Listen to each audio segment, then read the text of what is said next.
दोस्तों, आज आपके सामने मैं लेके आया हूँ एक बहुत ही प्यारी सी लव स्टोरी। ये लव स्टोरी है नायगांव की। नायगांव की लव स्टोरी। नायगांव मुंबई से सटा हुआ एक बहुत ही प्यारा सा कस्बा है। नायगांव अभी धीरे धीरे डेवलप हो रहा है। नायगांव के आसपास के कस्बे जो हैं वो डेवलप हो चुके हैं, जैसे वसई या भाईंदर, ये ऑलरेडी डेवलप्ड है। नायगांव अब धीरे धीरे डेवलप हो रहा है और जब कोई जगह डेवलप होती है तो वहाँ लोग आके बसते हैं, नई नई दुकानें खुलती हैं, कई तरह के लोग आते हैं, बिल्डिंगें, हर तरफ बिल्डिंगें बन रही हैं और उसमें लोग रहने के लिए आ रहे हैं। ऐसी एक बिल्डिंग में शुरू होती है नायगांव की ये प्रेम कहानी। तो नायगांव के एक बिल्डिंग में एक हमारा दोस्त रहता था। उसका नाम था अंबर। अंबर अपने माता पिताजी के साथ रहता था और उसका सपना था कि वो भोजपुरी का एक अच्छा सिंगर बन सके। और उसी बिल्डिंग में उसका एक बड़ा भाई अमन रहता था, जो कि उसके बुआ का लड़का था। और अमन के साथ उनके एक वरिष्ठ दोस्त शैलेंद्र जी रहते थे। शैलेंद्र जी भी एक्टर थे और अमन भी एक्टर था। और शैलेंद्र जी एक्टर के साथ साथ एक अच्छे सिंगर भी थे। सबकी जीवन चल रही थी। उस पर आसपास उनके और भी दोस्त थे। एक सूरज करके लड़का था, वो भी वहाँ उनके वो पास आता रहता था अक्सर, अमन के पास, और वो रुक भी जाया करता था, दोस्त ही था उनका। और पास में एक सुदीप नाम का लड़का भी रहता था। सुदीप सबके बारे में अभी मैं बताऊंगा कि कौन किस तरह का था। और वहीं पास में एक सुराग भाई भी रहते थे, हाँ, उनके बारे में बताऊंगा। और उसी मोहल्ले में, उस बिल्डिंग में नहीं बट उसी मोहल्ले में एक ब्रजेश भाई भी रहते थे। तो ये सारे लोग वहीं आसपास रहते थे और सारे एक दूसरे से कनेक्टेड थे, एक दूसरे को जानते थे, थोड़ी दोस्ती थी, मित्रता थी। और सब एक दूसरे से, चूँकि नई जगह थी और सब एक दूसरे को जानते थे तो मिलते रहते थे, रेगुलर चीज़ें होती रहती थी। क्योंकि आप किसी नई जगह जाते हैं तो आप किसी अपने को ढूंढते हैं, अपने का साथ ढूंढते हैं, जिनसे आप अपने दिल की बात कह सकें। हाँ, तो सब एक दूसरे से मिलते रहते थे। अब अपना जो हीरो है अंबर, वो भोजपुरी का सिंगर बनना चाहता था। और लेकिन पैसे की थोड़ी तंगी होती थी। तो अंबर एक जगह किसी कंपनी में उसने नौकरी ज्वाइन कर ली थी और वहाँ नौकरी कर रहा था। जब ये बात पता चली शैलेंद्र भाई को, तो शैलेंद्र भाई ने अंबर को कहा कि देखो, तुम ये नौकरी करते हुए अपना जो तुम्हारा सपना है भोजपुरी सिंगर बनने का, ये तुम कैसे पूरा कर पाओगे। हाँ, हालांकि अंबर को भी ये लगता था कि मैं ये कैसे कर पाऊँगा सच में। तो अंबर के मन में ये बात चल ही रही थी कि मैं ये नौकरी छोड़ दूं, और इसमें आग में घी डालने का काम शैलेंद्र जी ने कर दिया। तो उसे प्रोत्साहन मिला और उसने जो है वो नौकरी छोड़ दी। उसके नौकरी छोड़ने से अंबर की माँ जो है वो थोड़ी आहत हुई और उन्हें लगा कि उन्होंने शैलेंद्र भाई के कहने से ये नौकरी छोड़ी है। तो शैलेंद्र भाई से उनकी माँ थोड़ी नाराज़ भी थी इस बात से।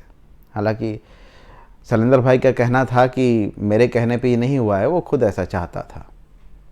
खैर, जो भी हो, फिर बहरहाल मेन बात यह है कि नौकरी छूट गई। अब उसने नौकरी करके थोड़े बहुत पैसे बचाए थे। तो शैलेंद्र भाई ने कहा कि तुम एक काम करो, तुम एक कीबोर्ड खरीदो, और कीबोर्ड खरीदो और अपनी प्रैक्टिस करो, कहीं कोई कोचिंग ज्वाइन कर लो जहाँ पे तुम सीखो म्यूज़िक, और तभी तुम एक अच्छे सिंगर बन पाओगे। शैलेंद्र भाई ने सही गाइड किया था अपने हिसाब से उसे, और उसने उनके कहने पर एक अच्छा सा कीबोर्ड खरीद लिया। कीबोर्ड खरीदने के बाद वो अपना म्यूज़िक का प्रैक्टिस घर में करता था, गाने गुनगुनाता रहता था। और उसी की बिल्डिंग में, उसी के ऊपर वाले फ्लोर पर एक लड़की रहती थी, बड़ी ही प्यारी सी, सांवली रंग की, गहरे सांवली रंग की एक लड़की रहती थी। और वो जब गुनगुनाता था, गाता था, तो उसे सुनती थी। उसे मन ही मन उस लड़के से एक लगाव, एक अटैचमेंट हो गया था। लड़का अपने आप को उस बिल्डिंग का अरिजीत सिंह समझता था और उसे बड़ा ही फ़ख्र महसूस होता था अपने ऊपर कि मैं एक अच्छा गाना गाता हूँ और मेरे जैसा गाने वाला इधर कोई है नहीं। तो वो उसे अरिजीत सिंह जैसी फीलिंग आती थी। कभी कोई सी फेस्टिवल में, कभी गणेश पूजा या कुछ ऐसे में वो थोड़ा सा बन ठन के और कभी कुछ गा देता था तो लोग तारीफ़ कर देते थे, तो मुझे लगता था, उसे फील आता था कि अरे यार मैं तो यहाँ का अरिजीत सिंह हूँ। हाँ, तो अब वो लड़की उसे पसंद करती थी और लड़के की हालत ये थी कि वो लड़की के मामले में बड़ा ही कंगाल था। हाँ, उसे कोई भी लड़की जो है वो मिली नहीं थी अभी तक। मिली भी थी तो कोई दूर, कभी कोई शादीशुदा औरत और ऐसी चीज़ें, उसके लाइफ में ऐसी चीज़ें हो चुकी थी हालांकि। तो उसे कोई भेदभाव नहीं था कि लड़की सांवली है या मोटी है या पतली है, जो भी है, अगर कोई लड़की ही सिर्फ है तो वही उसका होना काफ़ी है उसके लिए। तो ऐसे में उसने जो है, जब लड़की ने उसके ऊपर ध्यान देना शुरू हुआ, उसे फील हुआ और इस बात को शैलेंद्र भाई ने नोटिस कर लिया। अब शैलेंद्र भाई ने लड़के को प्रोत्साहित करना शुरू किया, क्योंकि शैलेंद्र भाई जो थे वो भी लड़कियों के मामले में उनकी किस्मत भी अकालग्रस्त ही थी। तो अब शैलेंद्र भाई की उम्र भी थोड़ी थी, तो उन्हें लगता था कि मैं कैसे अप्रोच करूं इन चीज़ों को। तो उन्होंने सोचा कि शायद अगर अंबर लड़की को कन्विंस कर लेता है, पटा लेता है, तो बहती गंगा में मैं भी थोड़ा बहुत हाथ धो लूँगा अपना। हाँ, तो उन्होंने अंबर को प्रोत्साहित करना शुरू किया। हालांकि एक आध बार अंबर से पहले उन्होंने ही लड़की का हालचाल पूछ लिया था, तो अंबर को लगा कि अरे शैलेंद्र भाई तो ज़्यादा तेज़ निकल रहे हैं, इससे पहले कि ये कुछ करे मैं ही लड़की का नंबर ले लूँ। तो शैलेंद्र भाई ने प्रोत्साहित भी किया उसे कि तुम नंबर लो, बात करो, तो देखता हूँ मैं, तुम्हारी तरफ देखती रहती है, तुमसे शायद इम्प्रेस है तुम्हारे गाने वाने से। तो उसने एक दिन लिफ्ट में लड़की से लड़की का नंबर मांग लिया। लड़की ने भी नंबर दे दिया मुस्कुराते हुए, और उसके बाद उनकी फ़ोन पे बातचीत शुरू हो गई। बातचीत आगे बढ़ी, फ़ोन पे थोड़ी रोमांटिक बातें होने लगी, एक दूसरे को पसंद करने लगे, सारी चीज़ें होने लगी। अब समस्या ये कि अब एक ही बिल्डिंग में रहते हैं, ऊपर और नीचे के फ्लोर पे, तो मिलें कहाँ, कैसे बात करें एक दूसरे से, फ़ोन पे कब तक बात करते रहेंगे। तो लड़के ने, जब अंबर ने ये बात शैलेंद्र भाई से शेयर की, तो शैलेंद्र भाई ने उसे प्रोत्साहित करते हुए कहा कि कोई बात नहीं, तुम मेरे कमरे पर लेकर आओ, मैं चला जाऊंगा। तो लड़का बड़ा खुश हो गया और एक दिन वो उस कमरे पर लेकर उस लड़की को पहुंचा, शैलेंद्र भाई के कमरे पर लेकर। अब शैलेंद्र भाई भी थोड़े ढीठ किस्म के इंसान थे, तो वो आधा घंटा तक खाना ही खाते रहे उस दिन। हाँ, और लड़की का जायजा लेते रहे। जब आधा घंटा हो गया और उसके बाद जो अंबर था अपना, उसने इंट्रोड्यूस किया शैलेंद्र भाई को कि ये हमारे सर हैं, उस लड़की से। तो लड़की भी सर की तरह, उन्होंने रिस्पेक्टफुली उनसे बात की। हालांकि शैलेंद्र भाई अंदर ही अंदर इस बात का बुरा मान चुके थे, क्योंकि उस लड़की के सामने वो सर कहलाना पसंद नहीं कर रहे थे। वो चाहते थे कि दोस्त की तरह मिलें, इन चीज़ों करें, तो उससे थोड़ा सा नाराज़ थे वो। खैर बहरहाल, तो शैलेंद्र भाई जो है वो अंदर के कमरे में चले गए, बोले तुम लोग यहाँ बैठो, बातचीत करो और जो तुम्हें ठीक लगे करो। तो उनकी बातचीत शुरू हुई और धीरे धीरे, अब फ़ोन पे तो काफ़ी सारी चीज़ें हो चुकी थी, माहौल बन चुका था, तो उन्होंने अपना चुम्बन प्रक्रिया वगैरह भी शुरू कर दिया वहाँ पे। तो ये चीज़ें चलती रही और धीरे धीरे जो है शारीरिक संबंध भी बनने लग गए, प्रगाढ़ होने लग गए रिश्ते, चीज़ें चलती रही। अब लड़का जो है, जो अपने आप को उस बिल्डिंग का अरिजीत सिंह समझता था, अब वो और चौड़ में थोड़ा रहने लगा, सीना चौड़ा करके घूमने लगा। और जब नया नया प्यार होता है किसी से, तो मन करता है कि हम शेयर करें, बताएं, और गर्व महसूस होता था उसे इस बात पे कि मैंने एक लड़की को पटा लिया है। उसे पता नहीं था कि लड़की को उसने नहीं पटाया है, बल्कि लड़की ने ही उसे पटाया है। हालांकि बहरहाल वो ऐसे ही एक दिन अपने दोस्तों के साथ, जो दोस्त थे उसके, अमन, और लोग भी, सूरज और सुदीप, इनके साथ एक दिन खड़ा था, और साथ में जो ब्रिजेश भाई वहाँ रहते थे पास में, वो भी थे। तो उसने एक दिन सीना चौड़ा करते हुए जो है ब्रिजेश भाई से कहा कि आपको पता है मैंने लड़की पटा ली है। ब्रिजेश भाई ने कहा अरे बहुत अच्छी बात है यार, चलो इस उम्र में तो ये सब चीज़ें होती रहती हैं। उसने कहा हाँ ऐसे कैसे, आप भी पटा लेंगे क्या? तो ब्रिजेश भाई ने इस बात को इतना सीरियसली नहीं लिया, सोचा चलो ठीक है कोई नहीं। तो उसने चैलेंज देते हुए कहा बिल्कुल आप भी क्या समझ रहे हैं, आप भी पटा लेंगे हैं। ब्रिजेश भाई को लगा यार कुछ ज़्यादा ही उछल रहा है। ब्रिजेश ने कहा इसमें कौन सी बड़ी बात है, पटा लेंगे, इसमें क्या हो गया। तो उसने कहा लीजिए नंबर पटा के दिखाइए। अब ब्रिजेश भाई थोड़े पुराने खिलाड़ी थे, तो उन्होंने अगले ही दिन लड़की को फ़ोन किया, फ़ोन पे बातचीत की और लड़की उनके झांसे में आ गई और उसी दिन वो उस लड़की से मिल लिए। ब्रिजेश भाई के पास कार वार थी तो कार से गए, वो उस लड़की से मिले। लड़की शायद कार देख के इम्प्रेस हो गई होगी या ब्रिजेश भाई की बातों से इम्प्रेस हो गई होगी, जो भी समझ लीजिए। लड़की के साथ एक उसके बुआ की भी लड़की थी जो गुटखा खाती थी। हाँ, तो अब वो बुआ की लड़की थी और उसके सामने चीज़ें जो है, अब कैसे वो कर पाती कि मैं किसी फ्रेंड से मिल रही हूँ, शायद वो घर पे जाके बता दे। तो अनजान तरीके से ये लोग मिले और ब्रिजेश भाई ने अपनी कार में इनको घर तक लिफ्ट दे दी। उस दौरान ब्रिजेश भाई ने काफ़ी कुछ उनसे पूछ भी लिया कि आप लोग कहाँ रहते हो, हाँ क्या करते हो, तो काफ़ी इन्फॉर्मेशन उनको मिल गई।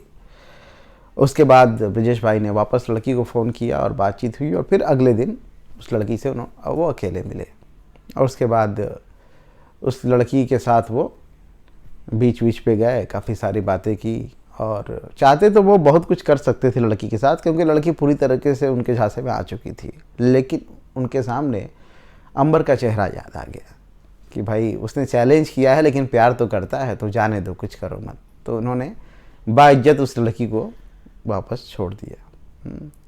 हालांकि लड़की उनसे वापस भी मिलना चाहती थी, एक दो बार उसने मैसेज भी किया, बात भी की, लेकिन ब्रिजेश भाई अपने काम में व्यस्त थे तो नहीं मिल पाए। फिर उस लड़की ने एक बार उनसे 1000 रुपये की डिमांड की कि आप मुझे 1000 रुपये भेज देंगे क्या। तो ब्रिजेश भाई चतुर आदमी थे थोड़े लड़कियों के मामले में, उन्होंने तुरंत उस लड़की का नंबर ब्लॉक कर दिया और हाथ जोड़ लिए, क्योंकि उनका उससे कोई संबंध ही नहीं था।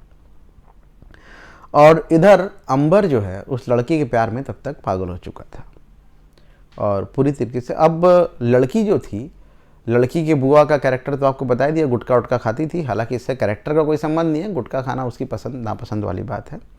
और इधर लड़की को सोम रस बहुत पसंद था, तो लड़की जो है वो बियर पान करती थी और लड़का बेचारा तंगी में था, क्योंकि नौकरी भी शैलेंद्र भाई छुड़वा चुके थे उसकी। लेकिन फिर भी वो इधर उधर से पैसे का जुगाड़ करके बियर का प्रबंध करता था और बियर पीने के बाद वो लोग भरपूर शारीरिक संबंध बनाते थे और मज़े करते थे। ये चीज़ें चलती रही और इस दौरान जो अमन थे वो भी कोशिश में थे कि शायद मुझे भी इस बहती गंगा मौका मिल जाए। हालांकि शैलेंद्र भाई को तो मौका नहीं मिला था, शैलेंद्र भाई अंदर अंदर तड़पते रहते थे। तो अमन भी कोशिश में थे कि शायद मुझे भी कभी जो है इसमें मौका मिल जाए, लेकिन अमन थोड़ा जो है वो चूजी थे, तो उन्हें लगा कि नहीं जाने दो, ये मेरे लेवल में नहीं है। तो अमन ने इतना इंटरेस्ट नहीं लिया। हाँ, थोड़ा बहुत कभी कभी बात करते हुए एक आध बार उन्होंने उरोजों को टच कर दिया था। तो खैर लड़की ने कोई प्रतिक्रिया भी नहीं दिया था इस पर। मतलब लड़की अगर चाहती तो ये सब चीज़ें हो भी सकती थी, लेकिन खैर उस बात को वहीं ख़त्म करते हैं। तो एक दिन की बात है कि अंबर और वो लड़की रूम पे थे और उनका जब सोमरस के पास पश्चात शारीरिक संबंध बन चुका था, उसके उपरांत जो है वो कुछ बातें निकली और शैलेंद्र भाई की बात होने लगी। तो अंबर ने जो है उस लड़की से पूछा कि तुम्हें पता है शैलेंद्र भाई की उम्र कितनी होगी? तो लड़की ने कहा कि हाँ 30-35 साल के होंगे। तो इस पर अंबर हंस दिया। उसने कहा कि उनकी उम्र 45 साल है। लड़की इस बात से आश्चर्यचकित रह गई। उसने कहा कि अरे वो तो मेरे पापा से 1 ही 2 साल छोटे हैं। और ये सारी बातें अमन के सामने हुई और अमन ने ये बात शैलेंद्र भाई से शेयर कर दी। अब शैलेंद्र भाई ये बात सुनने के बाद आग बबूला हो उठे। उन्हें बड़ा गुस्सा आया कि यार उसे मेरी उम्र की जिक्र करने की क्या ज़रूरत है, उसे जो करना है करे, और अगली बार से मेरे रूम पे लेके नहीं आएगा किसी लड़की को। ये तो बदतमीजी की हद हो गई। अरे मेरी उम्र से उसे क्या मतलब है? और बात सही भी थी। उसके उम्र से उसे क्या मतलब। लेकिन उसके अंदर थोड़ी चुल्ल मस्ती रहती थी अंबर के अंदर, वो किसी के सामने भी कुछ भी बोल देता था, जो मन में आता था कंट्रोल नहीं कर पाता था उसे, वो बोल देता था। तो बस उसकी इसी हरकत ने उसे शैलेंद्र भाई की नज़रों में गिरा दिया। और इधर लड़की जो थी, लड़की ने एक खेल कर दिया। लड़की ने जो है वो एक झूठी कहानी बनाई कि वो अंबर के बच्चे की माँ बनने वाली है।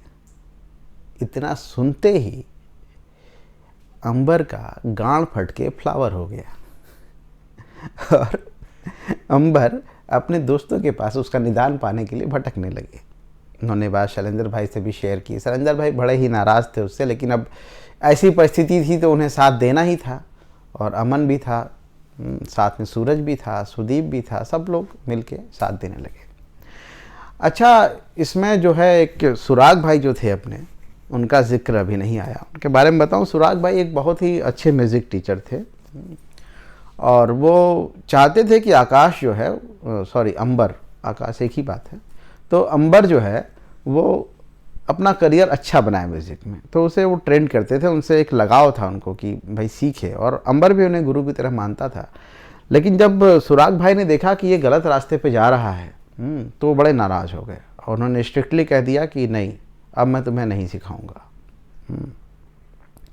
उनका उतना ही रोल था फ़िलहाल। हालांकि उस लड़की के बारे में वो भी जानते थे, उन्होंने भी कई बार आगाह करने की कोशिश की, लेकिन आपको पता ही है कि प्यार के सामने कुछ भी दिखता नहीं है, प्यार अंधा होता है। तो ये चीज़ें चलती रही। अब उसके बाद जब ये प्रेगनेंसी वाली बात आई तो सब परेशान हो गए और सब ने मिल के डॉक्टरों से सलाह लेनी शुरू की। कभी नए गांव का कोई डॉक्टर, कभी वसई का कोई डॉक्टर, कभी नाला सोपरा कोई डॉक्टर, ये सब घूमते रहे। सच्चाई ये थी कि लड़की इनका चूतिया काट रही थी। लड़की ने कहा कि एक काम करो, तुम मुझे कुछ पैसे दे दो, मैं इसका इलाज करा लूँगी। तो इन्होंने कुछ पैसे इकट्ठा किए, 1200-1300 रुपये, और लड़की को दिए। लड़की ने उस पैसे का इस्तेमाल अपने दोस्तों के साथ सोम रस पीने में किया और इनका चूतिया काट दिया। खैर, लड़की ये कहती रहती थी कि मैं तुमसे बहुत प्यार करती हूँ, और ये भी इनको समझ में आ गया था कि लड़की भी मुझे सच में बहुत प्यार करती है। और लड़की जो है वो ये कहते थे कि वो तो बच्चा है, अभी बहुत छोटी है, उसको इतनी समझ नहीं है सारी चीज़ें। तो इनको बहुत प्यार हो गया था लड़की से। अच्छा, अब शैलेंद्र भाई जो थे वो चिकन खाने के बड़े शौकीन थे और आकाश को भी वो शौक़ था चिकन खाने का, स्वाद के प्रेमी थे ये लोग। तो ये लोग जो है, इनके पास पैसे तो उतने नहीं होते थे, लेकिन फिर भी जोड़ घटा के शैलेंद्र भाई कहते थे, अंबर चिकन खाएगा रे? तो अंबर बोलता था कि हाँ, खा तो लेंगे। तो शैलेंद्र भाई की भी थोड़ी हालत कड़की रहती थी, बोलते 100 रुपया दे ना। तो अब अंबर जो है वो अपने घर से 100 रुपये उनको ला के देता था। फिर ये दोनों लोग भरी दोपहरी में, कड़कती धूप में, पूरे नए गांव में चिकन की दुकान खोजते थे और चिकन खोज के लाते थे। और चिकन बनाने के बाद, चिकन खाने के बाद ये लोग इस तरह से सोते थे जैसे कोई राजा महाराजा हो। इन्हें लगता था कि वाह, असली सुख यही है जीवन का, और आज का दिन तो बढ़िया बीता, कल का देखा जाएगा। तो चिकन वाला कार्यक्रम इनका बीच बीच में चलता रहता था।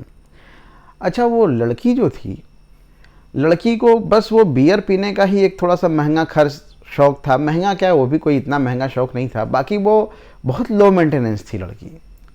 वो एक बार अमन पे कमरे पे आई, उसने कहा कि कुछ खाने के लिए है क्या। अमन ने कुछ एक चना जो है 4-5 दिन पहले भिगो के रखा था, और रखे रखे चना सूख गया था, तो वही चना बचा हुआ था।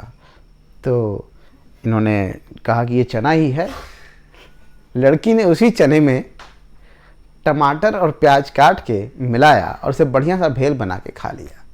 तो सोचिए कि इतनी लो मेंटेनेंस की लड़की थी वो। कई बार तो जो है, कई बार लड़की अगर कहीं व्यस्त है, नहीं आ पा रही है, तो अंबर ने उसे लालच भी दिया कि सूखा चना रखा है, अगर चाहो तो तुम आ जाओ। तो ये भी लालच दे के भी कई बार उसको बुला लिया करते थे कमरे में। अब ये जो है प्यार इतना प्रगाढ़ हो गया था प्यार इतना प्रगाढ़ हो गया था कि अंबर जो है वो शादी भी कर सकता था उस लड़की से।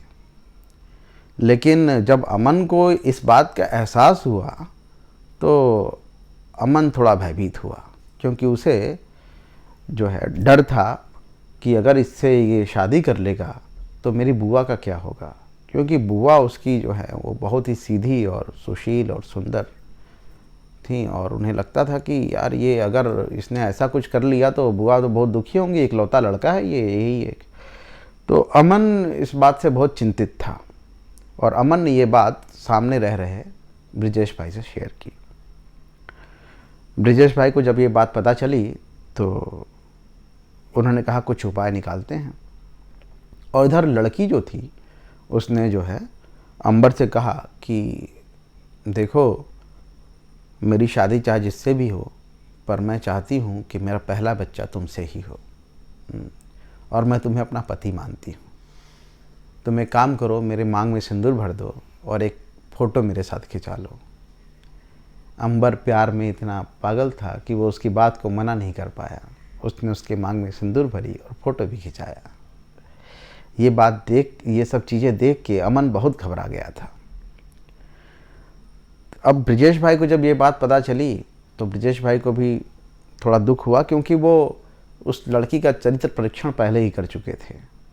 तो उन्होंने ये बात अमन से बताई कि भाई वो लड़की ठीक नहीं है, ऐसी ऐसी बात है। तो उसके बाद उस लड़की को जो है अमन ने भी समझाने की कोशिश की। हालांकि उस लड़की की शादी पहले से तय थी, लेकिन वो उस लड़के से ज़्यादा बात नहीं करती थी जिससे उसकी शादी तय थी। शायद उस लड़के को उतना पसंद नहीं करती थी, या जो भी हो, उसकी पर्सनल लाइफ थी, उसके अपने थॉट्स, अपने सोच थे। लेकिन अमन को तो डर था अपनी बुआ का। तो ये बात जब ब्रिजेश भाई तक पहुंची तो ब्रिजेश भाई ने बुलाया अंबर को और अमन के सामने ही बिठाया और उसे समझाया कि देखो तुम जिस लड़की के लिए इतना परेशान हो, जिससे तुम इतना प्यार कर रहे हो, उस लड़की का कैरेक्टर थोड़ा ठीक नहीं है, वो तुम्हारे लिए ठीक नहीं है। तो ये अगर तुम्हें विश्वास ना हो तो तुम जाओ और उसके मोबाइल मेरा नंबर चेक कर लेना और मेरे बारे में पूछ लेना। उसे मैं घुमा चुका हूँ, थोड़ा बहुत उसके साथ रोमांटिक हो चुका हूँ। ये बात सुनने के बाद अंबर घबरा गया, और हालांकि वो दिखाने की कोशिश यही कर रहा था कि वो उससे प्यार नहीं करता है, वो तो बस ऐसे ही टाइम पास मौज मस्ती कर रहा है। लेकिन अंदर ही अंदर वो इतना व्याकुल था, परेशान था कि वो उसके चेहरे पे साफ दिख रहा था। वो तुरंत घर पहुंचा। घर पहुंचते ही वो अमन के रूम पे गया, अमन भी साथ में था, और उसने तुरंत उस लड़की को फ़ोन किया। अच्छा, यहाँ एक बात और बता दूं कि उस लड़की का नाम उसने राग यमन रख दिया था, और राग यमन नाम से उसका नंबर सेव किया था, क्योंकि उसे प्यार था गानों से। तो राग यमन को उसने फ़ोन किया और राग यमन आ गई फ़ोन करते ही। तो अच्छा, राग यमन के आने से पहले वो बहुत बौखलाया हुआ था।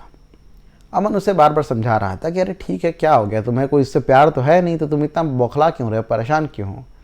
तो एक ही बात कहता था, नहीं नहीं, अरे हमें उसे प्यार थोड़े ना हो, तो की दी भाई, ब्रिजेशो भाई की दी भाई, सबके दी भाई, आवे दाई माँ की आवे दा। लेकिन उसके मन पे जो गुस्सा था ना, वो असल में जो ये कह रहा था वो प्यार में कह रहा था, क्योंकि उसके दिल में उसके लिए इतना प्यार था कि वो प्यार गुस्से के रूप में बाहर आ रहा था, और अमन इन चीज़ों को समझ रहा था। लड़की के आते ही अंबर जो है वो कोप भवन में मुंह फुला के बैठ गया। लड़की को समझ में नहीं आया कि ये क्या हुआ, ऐसा क्यों हुआ। तो वो जाके प्यार से उसके पास बैठी, वो मुंह फुला के बैठा रहा। हाँ, लड़की पूछ रही थी क्या हुआ, तो उसने कहा अपना मोबाइल दो। मोबाइल लिया। मोबाइल देने के बाद उसने मोबाइल में चेक किया, ब्रिजेश भाई का नंबर उसमें निकला ब्लॉक लिस्ट में। वो परेशान, उसने पूछा ये कौन है, इनके बारे में बताओ। तो लड़की ने कहा कि अरे वो मेरा पास्ट था। हाँ, पास्ट था, अच्छा पास्ट कैसे हो गया भाई। तो कहे कि नहीं वो मेरा पास्ट था, वैसा कुछ नहीं था, ये वो ऐसा वैसा, लेकिन अब इनको तो जो है चुल मची हुई थी अंदर। लेकिन जब ये सब चीज़ें जानने के बाद वो धीरे धीरे लड़की से उसका अट्रैक्शन जो है वो कम हो गया। और अब बस इतना ही रह गया कि थोड़ा बहुत प्यार तो था ही, लेकिन अब ये रहा कि अब सोम रस पिला पिला के उनका शारीरिक संबंध और ये सारी चीज़ें चलती रहीं। हालांकि लड़की बार बार प्यार करने का दावा करती थी, और जैसे ही शारीरिक संबंध बनने के बाद लड़की प्यार भरी कुछ बात करना चाहती तो तुरंत ये इनके पास एक हथियार था ब्रजेश भाई का, तो तुरंत ये कहते और ब्रजेश भाई से क्या था। लड़की कहती कि अरे वो मेरा पास्ट था, मुझे पता नहीं था मेरा पास्ट बीच में आ जाएगा। और दोनों में थोड़ी बहुत लड़ाइयाँ होती और लड़की चली जाती। इनका काम तो हो चुका होता था, ये तो चाहते ही थे कि लड़की जाए। अच्छा, कई बार इन्होंने, अब एक बार शारीरिक संबंध बनाने के बाद जो है वो लड़की दोबारा पहल करती तो ये हाथ भी जोड़ लेते थे। हाँ, कहते थे मैं नपुंसक हूँ, मुझसे नहीं हो पाएगा, ऐसा भी कई बार करते थे। तो ये चीज़ें भी होती रहती थी। और कई बार जो है, एक बार तो ऐसा भी हुआ कि वो जो है सेक्स करते हुए उन्होंने अमन भाई को बुलाया कि अमन आ जाओ, और लड़की ने भी कोई प्रतिक्रिया नहीं दी। लेकिन अमन जो है थोड़ा शरीफ था, उसने कहा अरे जाने दो। अमन खुद ही शर्मा गया, वो इतने बेशर्म थे दोनों। तो ये चीज़ें हुई। तो अब लड़की से धीरे धीरे जो है उनका डिटैचमेंट होने लगा, और उन्होंने अपना एक नया प्यार मीरा रोड में भी खोज लिया। अब उनका मीरा रोड का प्यार जो था वो धीरे धीरे उनको उस पर भी गर्व होने लगा। हालांकि मीरा रोड वाला जो प्यार था वो भी थोड़ा टपोरी टाइप प्यार था उनका, तो लेकिन उनको उस पर भी गर्व था कि अरे मैंने सुंदर लड़की पटाई। थोड़ी लड़की की उम्र कम थी, थोड़ी दिखने में ठीक थी, तो इन्हें बड़ा गर्व महसूस होता था। तो ये बात इन्होंने फिर से ब्रजेश भाई से शेयर की, और ब्रजेश भाई को फिर चैलेंज किया, आप भी पटा लेंगे क्या, नंबर लीजिए, पटा के दिखाइए। हालांकि ब्रजेश भाई इसमें इंटरेस्टेड नहीं थे, तो उन्होंने उसे जाने दिया। अब ये वाली जो अपना राग यमन थी, इसकी शादी तो तय थी और इसे जाना ही था, मई में शादी थी। उस बीच ये कोरोना का भी दौर हो गया। हालांकि उस दौरान ही वो लोग चले गए गांव, और उसके बाद वापस तो नहीं आए। मई में शादी शायद नहीं हो पाई कोरोना की वजह से, तो शादी आगे टल गई, लेकिन उन दोनों में बातचीत बहुत कम हो गई। अब फ़ोन पे ही कभी कभार बातचीत होती थी। और मीरा रोड वाली जब आ गई है तो अब उसकी कहानी अगले पार्ट में हम आपसे शेयर करेंगे कि उस पार्ट में क्या हुआ। तो ये हमारी ये नायगांव की प्यारी सी एक लव स्टोरी थी। आप सबको कैसा लगा ज़रूर बताइएगा। धन्यवाद।